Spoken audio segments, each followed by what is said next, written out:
এই বাবার বয়স 92 বছর। তিনি অন্যের জমিতে কামলা খাটেন। খুব সাম্প্রতিক সময়ের মধ্যে অসুস্থ হয়েছেন। এখন আর কেউ তাকে কাজে নিচ্ছে না, বাড়িতে বসে আছেন। এই দেখেন পেছনের ঘরটা দেখেন।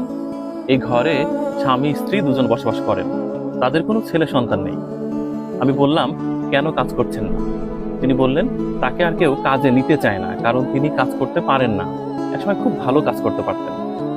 গতকাল রাতে এই বাড়িতে রান্না করা হয়েছিল, আজ সকালে রান্না হয়নি। এখন দুপুর গড়িয়ে বিকাল হয়ে গেছে, রান্না নেই।